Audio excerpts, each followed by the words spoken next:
मोदी सरकार के दूसरे कार्यकाल का तीसरा बजट पेश। अर्थव्यवस्था को उबारने के लिए कई बड़ी घोषणाएं। पेट्रोल डीजल पर कृषि सेस से आम लोगों को झटका। म्यांमार में तख्तापलट, सेना ने आंग सान सू की, राष्ट्रपति विन मिंट सहित कई नेताओं को लिया हिरासत में। कृषि कानूनों के विरोध में बैठे किसानों के समर्थन में किसान सभा का धरना, रिज पर किया मौन प्रदर्शन। शिमला में संकट मोचन के पास गिरी तेज रफ्तार गाड़ी, नवविवाहित जोड़े की मौत। आज से ग्रीष्मकालीन स्कूलों में 5वीं, 8वीं और 9वीं से लेकर जमा 2 तक के छात्रों की पढ़ाई शुरू। कोविड गाइडलाइन का रखना होगा ध्यान। शिमला कालका ट्रैक पर दौड़ी, कोरोना काल में बंद पड़ी 2 और ट्रेन। जिला परिषद की पहली बैठक आयोजित, 4 फरवरी को होगा अध्यक्ष उपाध्यक्ष का चुनाव। और प्रदेश में कल से बदलेंगे मौसम के मिजाज, अंधड़ और बिजली गरजने का येलो अलर्ट। नमस्कार, आप सभी का बहुत बहुत स्वागत है द रीव टाइम्स न्यूज चैनल में। मैं हूं आपके साथ हेमराज चौहान। अब खबरें विस्तार से। मोदी सरकार के दूसरे कार्यकाल का तीसरा बजट सोमवार को पेश हो गया। वित्त मंत्री निर्मला सीतारमण ने देश का आम बजट पेश किया। बजट पेश करने के बाद बतौर वित्त मंत्री निर्मला सीतारमण ने अपना तीसरा बजट भाषण दिया। कोरोना महामारी के बीच ये पहला बजट है, तो वहीं 1952 के बाद सबसे खराब अर्थव्यवस्था की छाया में भी ये पहला बजट है। वित्त मंत्री निर्मला सीतारमण केंद्रीय बजट 2021-22 पेश कर रही हैं। इससे पहले वित्त मंत्री निर्मला सीतारमण और वित्त राज्य मंत्री अनुराग ठाकुर ने राष्ट्रपति भवन जाकर राष्ट्रपति से बजट पेश करने की अनुमति भी ली। इसके बाद बजट में अर्थव्यवस्था को घाटे से उबारने के लिए कई अहम योजनाओं की घोषणाएं हुई, तो वहीं पेट्रोल डीजल सेस ने मध्यम वर्ग को सोचने पर मजबूर भी कर दिया है। हालांकि तर्क ये है कि सेस कंपनियां देंगी, लेकिन अंतिम तौर पर कंपनियां ये सेस ग्राहकों से ही वसूल करेगी।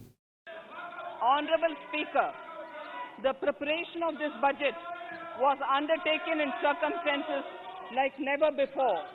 We knew of calamities that have affected a country or a region within a country. But what we have endured with COVID-19 through 2020 is sui generis. When I presented the budget 2020-2021, we could not have imagined that a global economy already in throes of a slowdown would be pushed into an unprecedented contraction. We could not have also imagined then that our people, as those in other countries, would have to endure the loss of near and dear ones and suffer hardships brought about due to a health crisis. वित्त मंत्री निर्मला सीतारमण ने कहा कि इस बार का budget digital budget है। ये ऐसे वक्त में आ रहा है जब देश की जीडीपी लगातार 2 बार माइनस में चली गई है, लेकिन ये ग्लोबल इकोनॉमी के साथ ही ऐसा हुआ है। साल 2021 ऐतिहासिक साल होने जा रहा है। बजट में कई अहम घोषणाएं की गई। बजट में कहा गया कि जल जीवन मिशन और मिशन पोषण 2.0 की शुरुआत होगी। वित्त मंत्री निर्मला सीतारमण ने स्वच्छ भारत मिशन को आगे बढ़ाने का ऐलान किया। इसके तहत शहरों में अमृत योजना को आगे बढ़ाया जाएगा। इसके लिए 2,87,000 करोड़ रुपए जारी किए गए हैं। सीतारमण ने अपने बजट भाषण में आत्मनिर्भर भारत, स्वच्छ भारत योजना का ऐलान किया। इसके लिए 64,180 करोड़ रुपए नई योजनाओं पर खर्च होंगे। In May 2020, the government announced the Atmanirbhar Bharat package.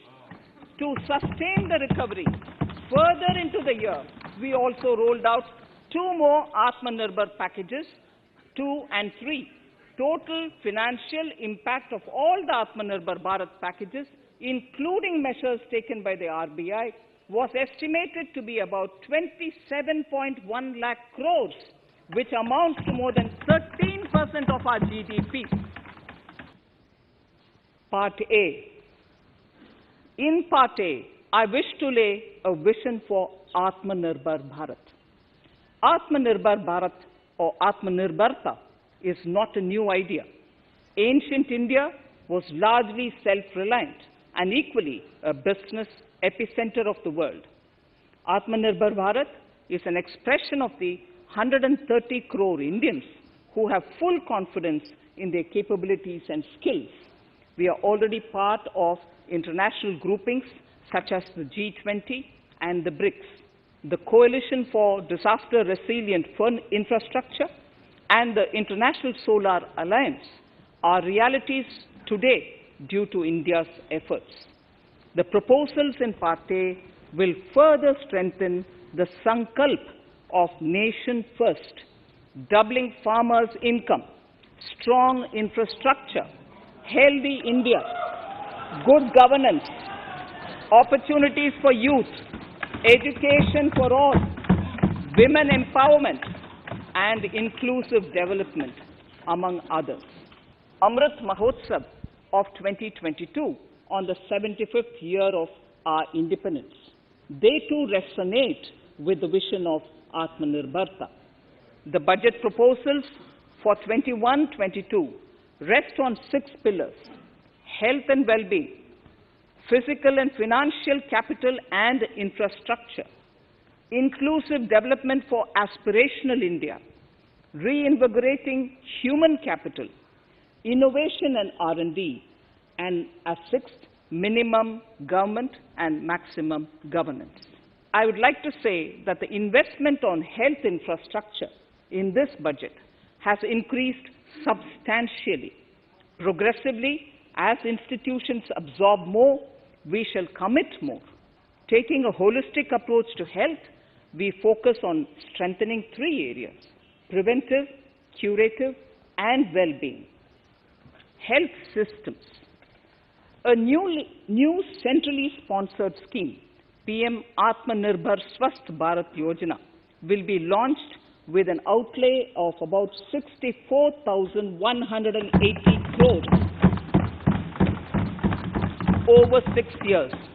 This will develop capacities of primary, secondary, and tertiary care health systems, strengthen existing national institutions, and create new institutions to cater to detection and cure of new and emerging diseases. This will be in addition to the National Health Mission. The main interventions under the scheme are: केंद्र सरकार द्वारा petrol और diesel पर कृषि cess लगाया गया है।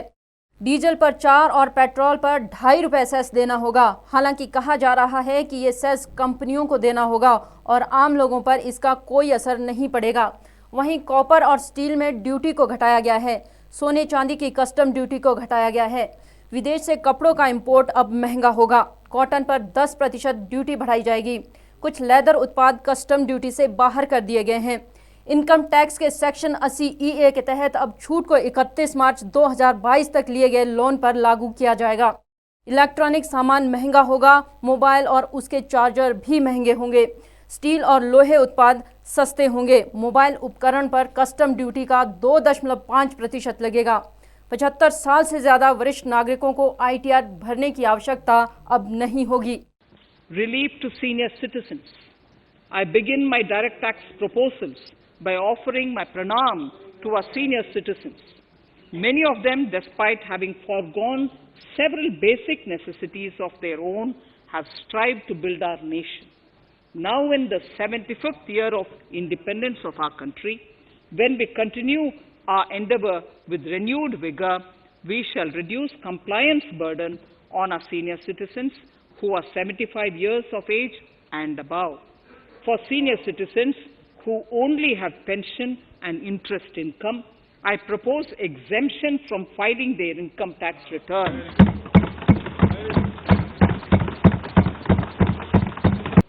Affordable housing and rental housing. This government sees housing for all and affordable housing as priority areas. In July 2019 budget, I provided an additional deduction of interest amounting to 1.5 lakh for loan taken to purchase an affordable house. Custom duty rationalization. Our custom duty policy should have the twin objective of promoting domestic manufacturing and helping India get on to global value chain and export better. The thrust now has to be on easy access to raw materials and exports of value-added products. electronic and mobile phone industry. Domestic electronic manufacturing has grown rapidly.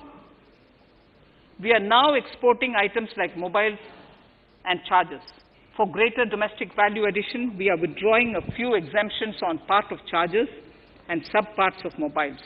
Further, some parts of mobiles will move from nil rate to a moderate 2.5%. Budget में कोविड-19 vaccine के लिए 35,000 करोड़ रुपए का प्रावधान किया गया है। Mumbai Kanyakumari economic corridor का ऐलान हुआ है। केरल में भी 65,000 करोड़ रुपए के नेशनल हाईवे बनाए जाएंगे। पश्चिम बंगाल में भी कोलकाता सिलीगुड़ी के लिए भी नेशनल हाईवे प्रोजेक्ट का ऐलान किया गया है।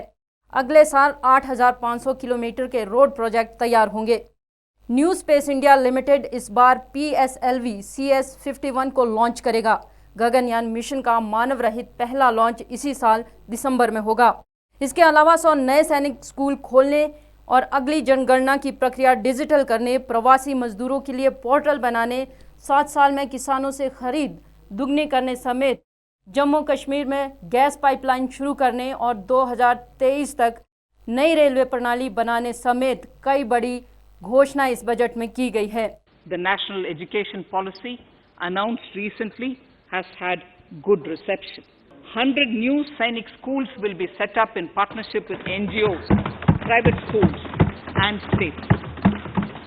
For accessible higher education in Ladakh, I propose to set up a central university in Leh. Scheduled caste and scheduled tribes welfare. We have set ourselves a target of establishing 750 Eklavya model residential schools in our tribal areas. I propose to increase the unit cost of each such school from 20 crores, which is what it is now, to 38 crores, and for hilly and difficult areas to 48 crores. This would help creating robust infrastructure facilities for our tribal students. We have revamped the post-matric scholarship scheme for the welfare of scheduled caste students.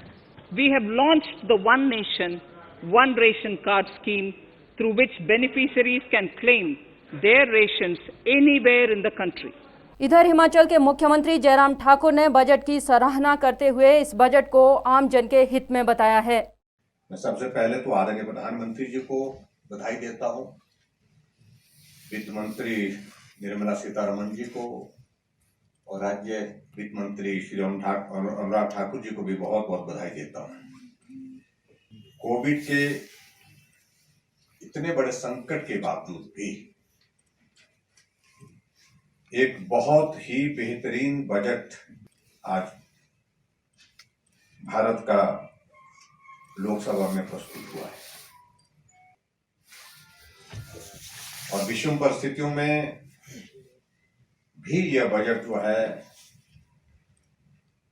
एक महत्वाकांक्षी budget, समावेशी और जहां हर क्षेत्र के लिए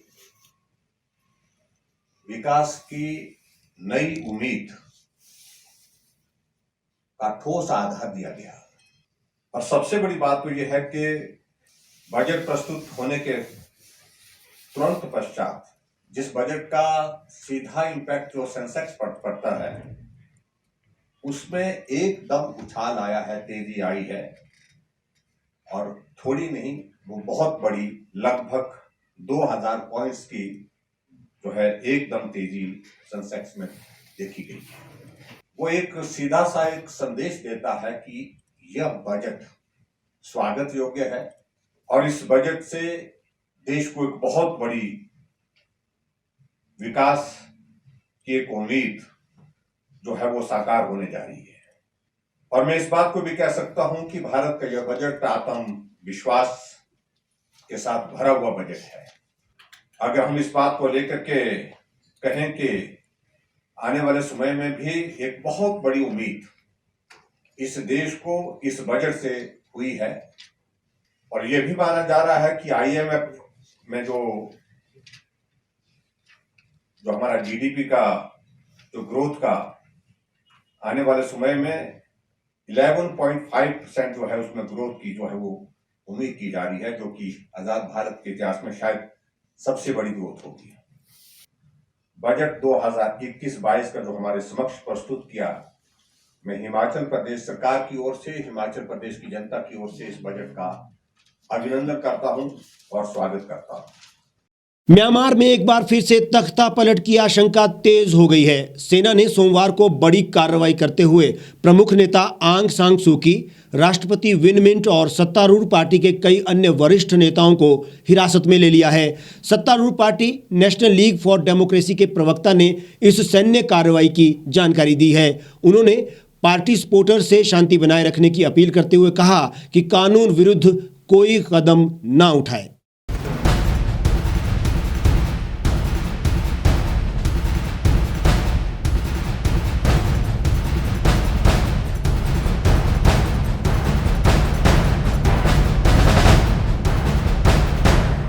तख्ता पलट की संभावनाओं पर पहले से म्यांमार में उठापटक चल रही थी। म्यांमार की सेना ने ये कदम सरकार से बढ़ते तनाव के बाद उठाया है। मीडिया रिपोर्ट्स में ये भी कहा गया है कि सड़कों पर भारी संख्या में सैनिक तैनात है और फोन लाइनों को बंद कर दिया गया है।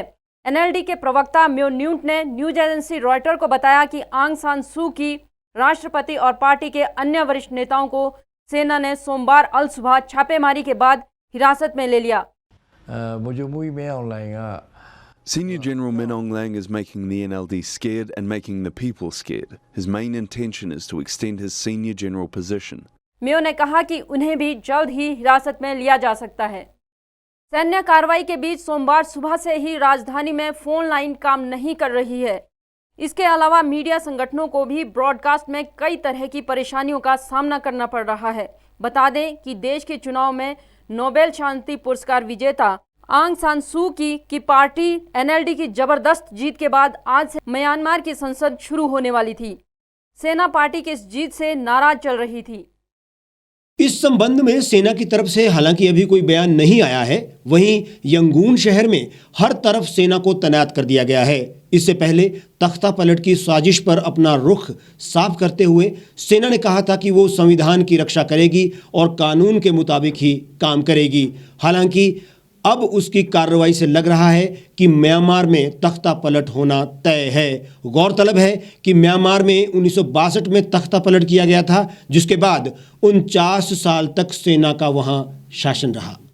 पहाड़ी प्रदेश हिमाचल में भी किसान आंदोलन के समर्थन में किसान सभा आगे आई है। कृषि कानूनों के विरोध में बैठे किसानों के समर्थन में अब हिमाचल भी जुड़ चुका है। हिमाचल किसान सभा की ओर से शिमला के रिज मैदान पर राष्ट्रपिता महात्मा गांधी की प्रतिमा के समक्ष मौन धरना दिया गया। किसान सभा ने रिज पर 2 घंटे तक मौन धरना दिया। इसके बाद कैंडल मार्च निकाला गया। किसान सभा ने हिमाचल में किसान आंदोलन को तेज करने की चेतावनी भी दी और तीनों कृषि कानूनों को वापस लेने की मांग भी उठाई है। लोगों को भ्रमित करने का प्रयास कर रहा था कि इसमें खालिस्तानी है, जिसमें देशद्रोही हैं, टुकड़े टुकड़े गैंग हैं, इसमें वामपंथी है। पर वो आम किसान ने ये प्रूव किया 2-2.5 महीने से लेकर के कि ये केवल किसानों का आंदोलन है, ये किसी राजनीतिक पार्टी के द्वारा ये संचालित नहीं है और किसानों के मुद्दे पे है।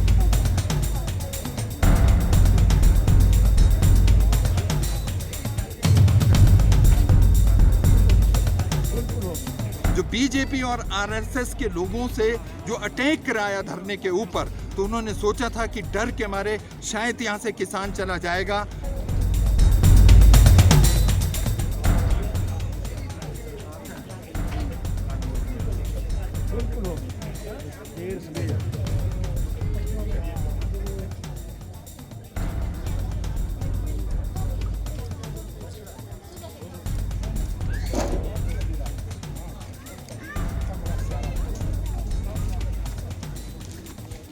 कृषि कानूनों के विरोध में बैठे किसानों के आंदोलन में हिमाचल किसान सभा ने भी बिगुल बजा दिया है। सभा ने आरोप लगाया है कि केंद्र सरकार में बैठे नेता किसान आंदोलन को कभी खालिस्तान से जोड़ते हैं तो कभी क्षेत्रीय आंदोलन बताते हैं। किसान आंदोलन को खत्म करने के लिए कई तरह के हथकंडे सरकार अपना रही है, जो कि दुर्भाग्यपूर्ण है। किसान सभा किसानों के साथ खड़ी है। जब तक कृषि कानूनों को वापस नहीं लिया जाता है, आंदोलन जारी रहेगा। पूरे देश के अंदर इस माहौल को बनाने की कोशिश की कि जो किसान आंदोलन है उसके अंदर एक वायलेंस है, लोगों को भ्रमित करने का प्रयास कर रहा था कि इसमें खालिस्तानी है, इसमें देशद्रोही हैं, टुकड़े टुकड़े गैंग हैं, इसमें वामपंथी है। पर वो आम किसान ने ये प्रूव किया 2-2.5 महीने से लेकर के कि ये केवल किसानों का आंदोलन है, ये किसी राजनीतिक पार्टी के द्वारा ये संचालित नहीं है और किसानों के मुद्दे पे है। जो गाजीपुर बॉर्डर में परसों रात को हुआ और सिंगू बॉर्डर में कल कि सरकार ने पुलिस की सहायता के द्वारा जो बीजेपी और आरएसएस के लोगों से जो अटैक कराया धरने के ऊपर, तो उन्होंने सोचा था कि डर के मारे शायद यहाँ से किसान चला जाएगा, पर ऐसा बिल्कुल नहीं हुआ। लाखों की तादाद में जो किसान है अब दिल्ली की तरफ कूच कर रहे हैं। और आज ये जो एक मौन व्रत यहाँ पर रखा गया है, जो नेतृत्व है उन्होंने एक दिन का उपवास रखा है, इसके बाद कैंडल मार्च और कई जगह मशाल यात्राएं जो निकाली जा रही है, ये शो करने के लिए कि आज से 73 साल पहले जिस विचार और विचारधारा ने राष्ट्रपिता महात्मा गांधी की हत्या की थी, वही विचार दुर्भाग्यपूर्ण आज इस देश में उनकी राज सत्ता है। और वो इस समय कोई भी जो उनका विरोध करता है उसको एक देशद्रोही बोल करके या उसके ऊपर कई तरह के लांछन लगा करके जनता को मीडिया के माध्यम से भ्रमित करवा करके उनकी आवाज़ को दबाना चाहते हैं। पर किसान आंदोलन जिसमें संयुक्त किसान मोर्चा है और हिमाचल प्रदेश में भी जो किसान सभा है, जो अखिल भारतीय किसान संघर्ष समन्वय समिति का एक बहुत महत्वपूर्ण घटक है, उन्होंने तय किया है कि ये जो आंदोलन है अन्य सभी संगठनों के साथ मिलकर के आने वाले समय में राज्य स्तर का एक बड़ा अधिवेशन करके और इसमें इस प्रदेश के जो ऐसे बुद्धिजीवी लोग हैं उन लोगों को भी जोड़ते हुए आने वाले समय में पूरे हिमाचल प्रदेश के हर जिला के अंदर भी ये आंदोलन होगा। और अब एक दुखद खबर, शिमला के संकट मोचन के पास सड़क हादसे में नव दंपति की मौत हो गई है। युवक पत्नी के साथ परिजनों से मिलने अंबाला जा रहा था। नवविवाहित जोड़ा शिमला के समर हिल सांगटी का रहने वाला था। शवों का पोस्टमार्टम करवाकर परिजनों को सौंप दिया गया है। प्रत्यक्षदर्शियों के अनुसार हादसा तेज रफ्तार से वाहन चलाने की वजह से हुआ है।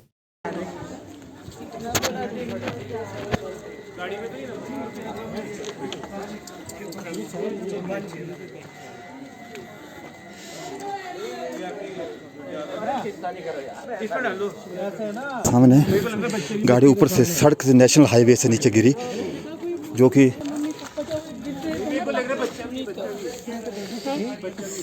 बच्चा भी है यहाँ पर देखें ऊपर से नीचे।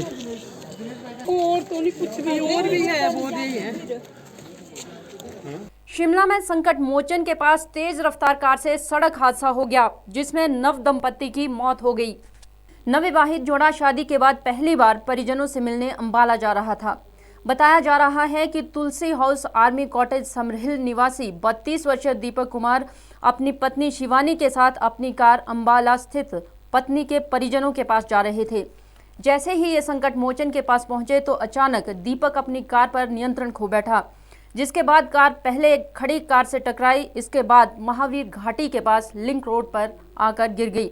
घटनास्थल पर मिले मृतक के पर्स से मिले ड्राइविंग लाइसेंस के बाद ही इनकी शिनाख्त हो पाई है। घटना का पता चलते ही लोगों ने पुलिस और एम्बुलेंस को जानकारी दी। 108 एम्बुलेंस की मदद से दोनों को आईजीएमसी ले जाया गया, लेकिन यहां इनकी मौत हो गई। बहरहाल पुलिस ने मामला दर्ज कर हादसे के कारणों की जांच शुरू कर दी है।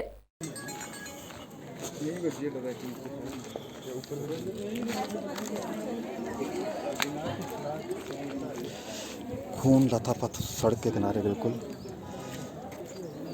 नेशनल हाईवे से ये जो महावीर कॉलोनी है यहाँ पर गाड़ी गिरी।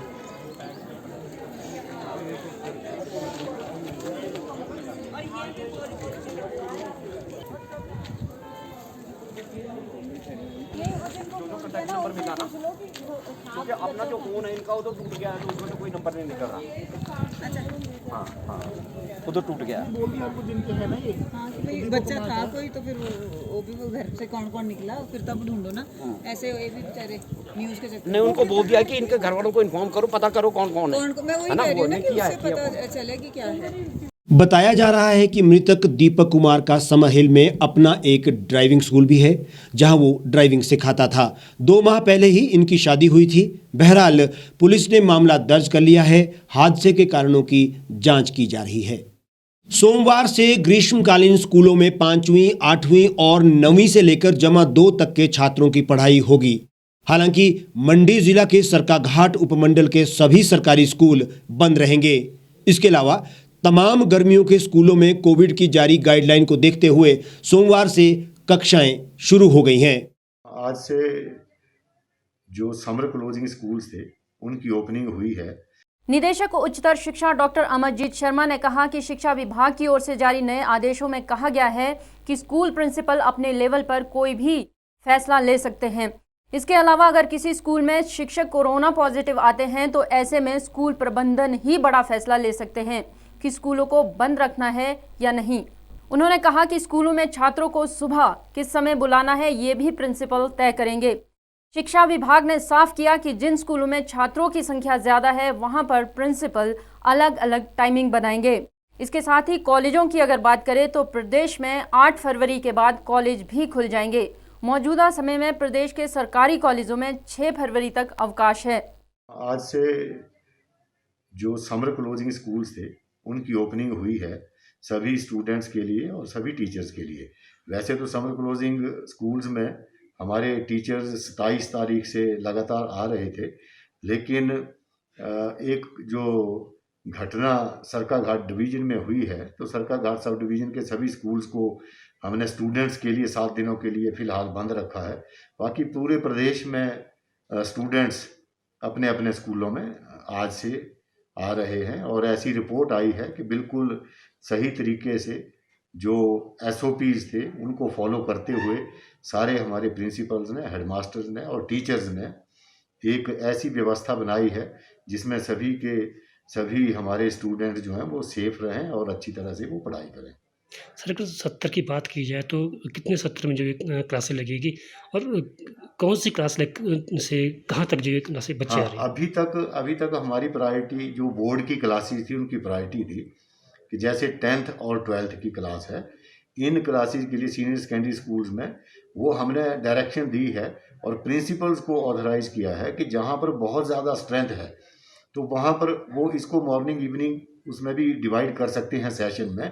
अदरवाइज उनके पास एकोमोडेशन अगर पूरी है तो वो एक सेशन में भी इनको बुला सकते हैं। केवल थोड़ा स्टैगर्ड मैनर में उनको जब स्कूल में एंट्री करवानी है तो उस समय उनकी थोड़ा सा वो अलग टाइमिंग रख सकते हैं कि किसी क्लास को माना 9th को 9 बजे बुलाया तो 10th को 9:30 बजे या 11th को उसके 10-15 मिनट के बाद। तो इस तरह से स्टैगर्ड मैनर में जो उनका माइक्रो प्लान है उस प्लान के हिसाब से वो बच्चों को बुला सकते हैं।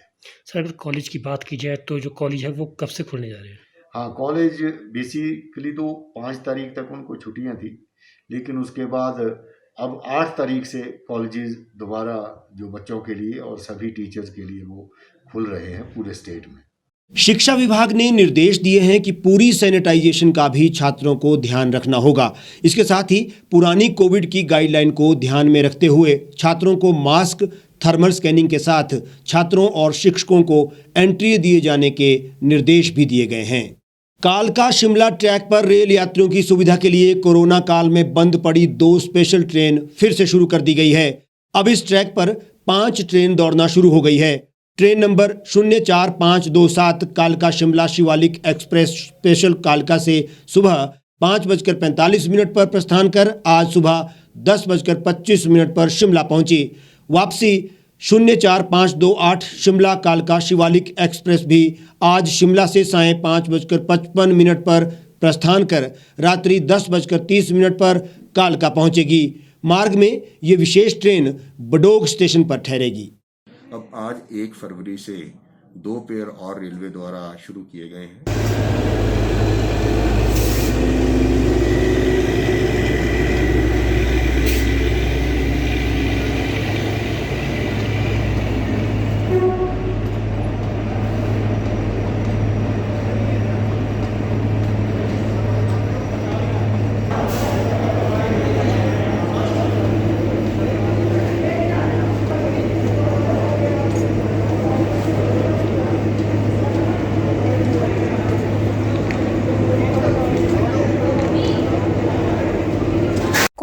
भोपाल में बंद पड़ी ट्रेनों के चलने से अब पर्यटकों के चेहरों पर रौनक आ गई है।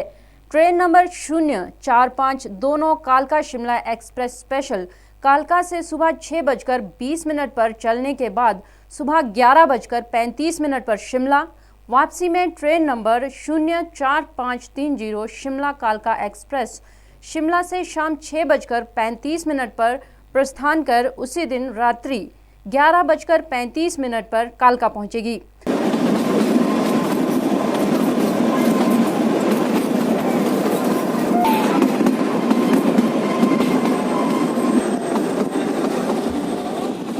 मार्ग में ये विशेष ट्रेन धर्मपुर, हिमाचल, कुमारहट्टी, बड़ोग, सोलन, सलोगड़ा, कंडाघाट, कुनोह व कैथली घाट 04530 का एक तरफा ठहराव, शोगी, तारादेवी, जतोग और समर हिल स्टेशनों पर दोनों दिशाओं में ठहरेगी।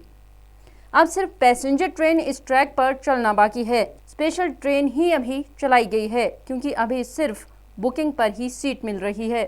कालका शिमला ट्रैक पर 2 पेयर्स थे जो वो चल रहे थे, जिसमें एक आपका विस्टाडोम स्पेशल थी और एक हिमालयन क्वीन के पास पे जो गाड़ी चल रही थी वो थी 045, 15, 16, 17 और 18। अब आज 1 फरवरी से 2 पेयर और रेलवे द्वारा शुरू किए गए हैं, जिसमें एक गाड़ी जो आपकी शिवालिक के पाथ पे, जो पहले हमारी शिवालिक एक्सप्रेस ट्रेन चलती थी उसके पाथ पे 045, 27, 28, 29 और 30 और एक 52,853 जो हमारे पहले गाड़ी थी कालका शिमला में उसके पाथ पे चलाई गई है। ये जो पहले वाली गाड़ी है जो शिवालिक के पास पे चलाई गई है उसमें सारे के सारे एग्जेक्टिव क्लास के कोचेज हैं, 7 कोचेज हैं, जैसे पहले शिवालिक गाड़ी हमारी आती थी। और उसके बाद जो 53 है वो मेल एक्सप्रेस गाड़ी है जिसमें 3 तरह के कोचेज अवेलेबल है। उसमें एक चेयर का फर्स्ट क्लास है, चेयर का है, विस्टाडोम चेयर का, और सेकंड क्लास के जो यात्री हैं, जो हमारे यात्री 1 में आते थे और रह जाते थे, सेकंड क्लास के यात्री जो आ नहीं पाते थे, सुबह हमारे पास गाड़ी नहीं थी तो उनकी सुविधा के लिए उस गाड़ी को चलाया गया। जो पहले से 2 गाड़ियां जो चल रही थी वो फुल कैपेसिटी पे चल रही थी, उसमें बहुत अच्छा हमें रिस्पांस मिला था और हमें उम्मीद है कि ये जो गाड़ियां 1 के कनेक्शन पे आगे अभी चलाई गई हैं, 2 गाड़ियां जो चलाई गई हैं, इन पे भी हमें बहुत अच्छा रिस्पांस मिलेगा। इन गाड़ियों की रिजर्वेशन आप हमारे काउंटर पे या ऑनलाइन IRCTC की जो हमारी वेबसाइट है उसके थ्रू आप इसमें करवा सकते हैं। इसमें भी जनरल कोचेस हैं लेकिन विदाउट रिजर्वेशन कोई भी यात्री इसमें यात्रा नहीं कर सकता। इसमें यात्रा करने के लिए यात्रियों को रिजर्वेशन करवानी अनिवार्य है और उसके लिए वो हमारे किसी भी काउंटर पे ऑल ओवर इंडिया या ऑनलाइन IRCTC की वेबसाइट से इसकी रिजर्वेशन करवा सकते हैं। किराए में अभी कोई वृद्धि नहीं करी गई है जी, जो नॉर्मल किराया हमारा इसमें था उसी किराए पे वो चल रही है। जिला परिषद की पहली बैठक बचत भवन में आयोजित की गई। बैठक में 4 फरवरी को होने वाले जिला परिषद के अध्यक्ष और उपाध्यक्ष के चुनाव पर चर्चा हुई। 4 फरवरी को जिला परिषद के अध्यक्ष और उपाध्यक्ष का ताज किसके सर सजेगा, इस पर अभी संशय बरकरार है। हालांकि शिमला जिला में कांग्रेस पार्टी 13 जिला परिषद सदस्यों को अपने खेमे में होने का दावा कर रही है। इन 13 सदस्यों के साथ कांग्रेस पार्टी बैठक भी कर चुकी है। सदस्य जिला परिषद के हर वार्ड से चुन के आए सभी माननीय सदस्यों का बहुत बहुत धन्यवाद करता हूं। शिमला अतिरिक्त उपायुक्त अपूर्व देवगन ने कहा कि बैठक में अधिकारी ने सभी जिला पार्षदों को समझाया कि अध्यक्ष और उपाध्यक्ष के चुनाव की प्रक्रिया किस तरह से होगी। यदि ध्वनि मत से चुनाव होता है तो किस तरह से सदस्य अपनी बात रख सकेंगे, यदि मतदान होता है तो उन्हें किस तरह से मत का प्रयोग करना है। हम उम्मीद कर रहे हैं कि जो ज़िला परिषद के अध्यक्ष उपाध्यक्ष का चुनाव करना है उसके लिए बैठक 4 तारीख को करें और उसमें जब निर्धारित कोरम पूरा हो जाता है तो उस दिन ही चुनाव हो जाएंगे। यदि नहीं होता है तो आपको पता है नियमानुसार फिर हमें अगली बैठक पे जाना पड़ेगा। अभी जैसे अभी चुनाव के लिए तो 2/3 का कोरम चाहिए होगा, परंतु मुझे जहाँ तक लगता है इस कोरम को अचीव कर ही लेते हैं। 5 साल के लिए ये इनका कार्यकाल रहेगा और अपने अपने तभी क्षेत्र में जैसे जो इनकी ड्यूटी रहती है वो निभाएंगे ज़िला परिषद के माध्यम से। आज की जो मीटिंग है हमने इस पे फोकस रखा था कि ज़िला परिषद का कार्य कैसे होता है, उस पर थोड़ा बेसिक्स ब्रीफिंग हम दे पाएँ। बिल्कुल ही बेसिक ब्रीफिंग के उसमें कैसे ये रेजोल्यूशन पास कर सकते हैं, क्या फंक्शनिंग रहती है ज़िला परिषद के सदस्यों की, उस पर हमने फोकस रखा था। आने वाले समय में हम उम्मीद कर रहे हैं कि जो विभाग है उसकी तरफ से सदस्यों को प्रशिक्षण स्कीम्स इत्यादि के बारे में मिलेगा। यदि ऐसा नहीं भी होता है तो हम भी यहाँ से कोशिश करेंगे कि सारे सदस्यों को हम जो धरातल पे स्कीमें चल रही हैं और उनको जिन स्कीमों के तहत ज़िला परिषद के सदस्यों को कुछ धनराशि आती है उसको किस तरीके से लगा सकते हैं, क्या उसके नियम कानून रहते हैं, उसके बारे में हम उनको ज़रूर प्रशिक्षण देंगे। अभी जिसका टर्म ख़त्म हुआ उसमें लगभग 6 करोड़ ज़िला परिषद को आए थे और इन 24 सदस्यों के माध्यम से वो खर्च किया गया था। उम्मीद कर रहे हैं कि आने वाले समय में इतना तो रहेगा ही और हो सकता है केंद्र सरकार जैसे फाइनेंस कमीशन डिसाइड करता है। जो भी ज़िला परिषद के सदस्यों की सहमति से कोई अहम मुद्दे हो सकते हैं जिन पे वो चाहते हैं कि हाउस संज्ञान ले और आगे जो भी कंसर्न्ड विभाग है या सरकार का कोई केंद्रीय सरकार का कोई मंत्रालय हो सकता है, स्टेट गवर्नमेंट का कोई विभाग हो सकता है, उससे मुद्दा उठाए जिसपे सभी की सहमति हो। और अब जानकारी मौसम की। जनवरी के सूखे के बाद अब प्रदेश में कल से मौसम के मिजाज बदलने के आसार है। मौसम विभाग की ओर से जारी पूर्वानुमान के मुताबिक हिमाचल में 2 से 5 फरवरी तक बारिश और बर्फबारी के आसार है। 3 और 4 फरवरी को ऊना, बिलासपुर, हमीरपुर और कांगड़ा में अंधड़ चलने और बिजली गरजने का येलो अलर्ट भी है। 15 साल बाद इस बार जनवरी में बर्फबारी नहीं हुई है। ऐसे में मंगलवार से बारिश के आसार से मौसम की बेरुखी से राहत की भी उम्मीद है। मौसम विभाग की माने तो मंगलवार से पश्चिमी विक्षोभ की सक्रियता से मौसम बदलेगा। 6 फरवरी को पूरे देश में मौसम साफ रहने का पूर्वानुमान जताया गया है। हिमाचल प्रदेश में इस बार जनवरी महीने में सामान्य से 58% कम बारिश रिकॉर्ड हुई है। वर्ष 2021 के पहले महीने में सिर्फ 37.6 मिलीमीटर बारिश हुई। बीते वर्ष सामान्य से 47% अधिक बादल बरसे थे। शिमला और पर्यटन नगरी मनाली में इस बार जनवरी का महीना बिना बर्फबारी के ही गुजर गया। कल्पा में 106 और केलोंग में 62 सेंटीमीटर बर्फबारी रिकॉर्ड हुई। मौसम विभाग केंद्र शिमला की ओर से जारी आंकड़ों के अनुसार इस वर्ष जनवरी में प्रदेश के सभी जिलों में सामान्य से कम बारिश हुई है। बारिश और बर्फबारी के सिर्फ 2 ही स्पेल रहे। 2 से 7 जनवरी और 24 जनवरी को बारिश बर्फबारी हुई। शेष सभी दिनों में मौसम शुष्क रहा। इस बुलेटिन में फिलहाल इतना ही। बाकी तमाम खबरों के लिए आप हमारे साथ जुड़े रहिए और देखते रहिए द रीप टाइम्स। गांव की चौपालों से लेकर संसद के गलियारों तक, गृहिणी के चूल्हे से लेकर निवेश और बाजारों तक, किसानों के हाल से लेकर खेत और खलिहानों तक, शिक्षा और स्वास्थ्य से लेकर खेल के मैदानों तक, संसद के प्रधान से लेकर पंचायत के पंच तक, सेंट्रल हॉल से लेकर ग्राम सभा के मंच तक, हर खबर पर रहेगी हमारी पैनी नजर।